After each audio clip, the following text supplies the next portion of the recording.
Le 14 juillet, c'est l'occasion de faire concorde autour des valeurs de la République avec Monsieur le Préfet. Nous avons souhaité mettre à l'honneur la jeunesse qui incarne ces valeurs, celle de l'abnégation, de l'engagement, de la solidarité et de la fraternité. Nous voulons mettre en lumière la jeunesse qui fait et fera la France de demain. Cette jeunesse qui a vécu des moments difficiles au cours de ces 2 dernières années, marquées par la crise Covid, mais qui a su faire preuve d'une grande capacité de résilience. J'ai une pensée, vous le comprendrez très bien, pour le personnel soignant, durement éprouvé par cette crise, qui n'est malheureusement toujours pas terminée. Aujourd'hui, je vois des jeunes sapeurs-pompiers du SDIS 77, des stagiaires de l'école d'officiers de la gendarmerie nationale, des cadets de la gendarmerie, ou encore des volontaires du service national universel, l'altruisme, leur ADN comme le sens du devoir.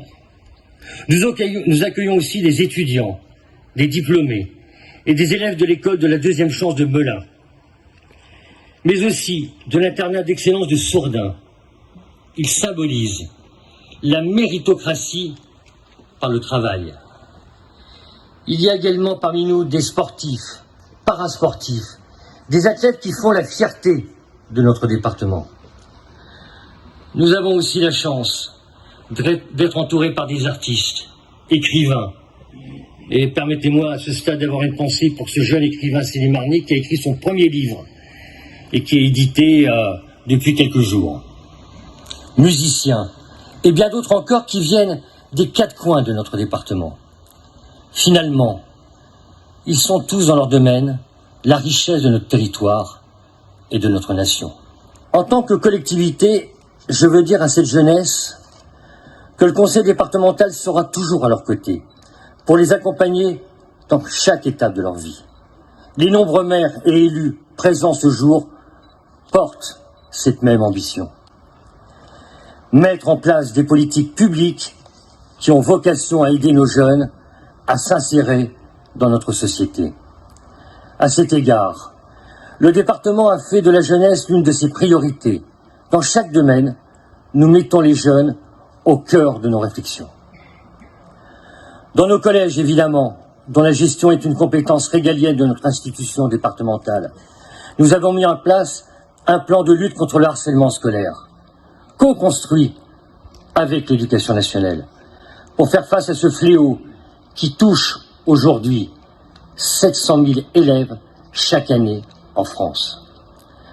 Nous avons également développé le parcours collégien pour l'éveil citoyen, la sensibilisation à la protection de l'environnement et la découverte des métiers de demain. Enfin, la cohésion et le bien vivre ensemble passent par la démocratisation de la culture et du sport dans tout notre territoire, pour tous et pour tout âge. L'ouverture des CDI de nos collèges dans les villages dépourvus de médiathèque doit permettre à chacun d'accéder à la culture par la lecture.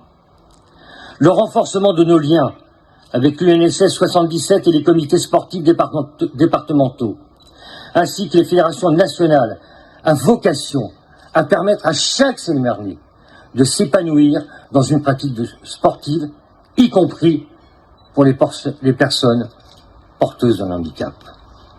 Vous le savez, le handicap est un sujet qui me tient particulièrement à cœur. Il est nécessaire de permettre aux personnes différentes d'être impliquées et intégrées dans notre société. La différence ne doit pas être une souffrance. Nos nouveaux collèges seront désormais adaptés avec des salles inclusives, à l'image du futur collège de Charny. Le département travaille en équipe sur le sujet handicap, avec les collectivités locales, je les en remercie, mais aussi aux côtés de l'ARS, pour favoriser l'autonomie des personnes porteuses d'un handicap, multiplier les structures d'accueil. Je n'oublie pas également l'Éducation nationale, pour favoriser le développement de l'école inclusive.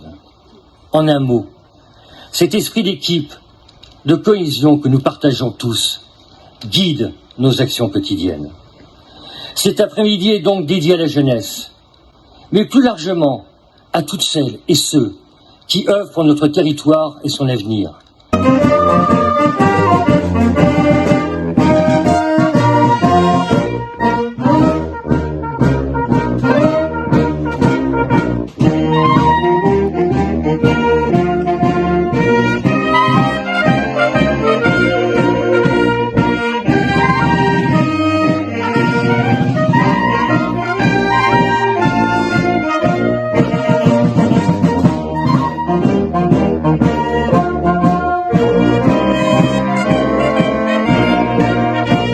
Cette année, nous avons voulu, avec le président, mettre à l'honneur cette jeunesse de Seine-et-Marne.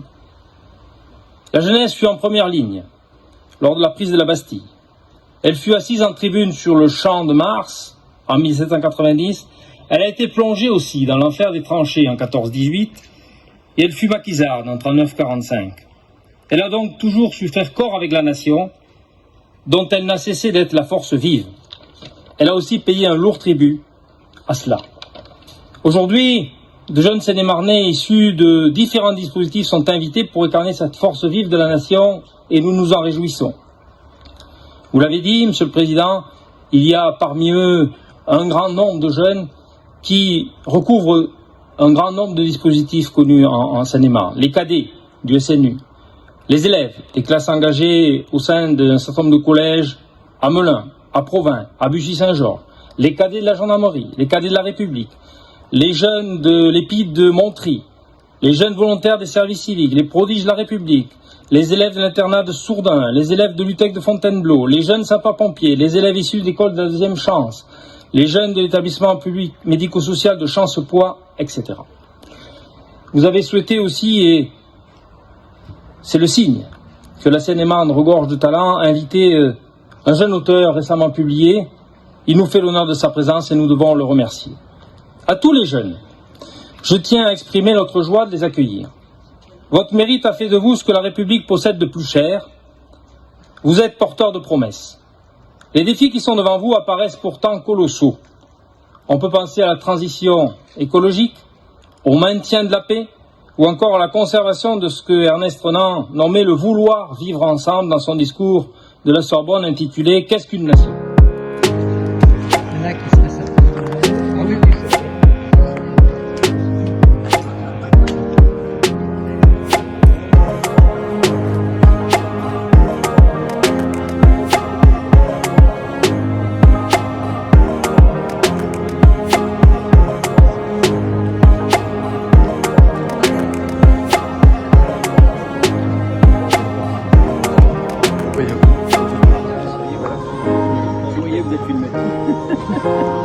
C'est ça.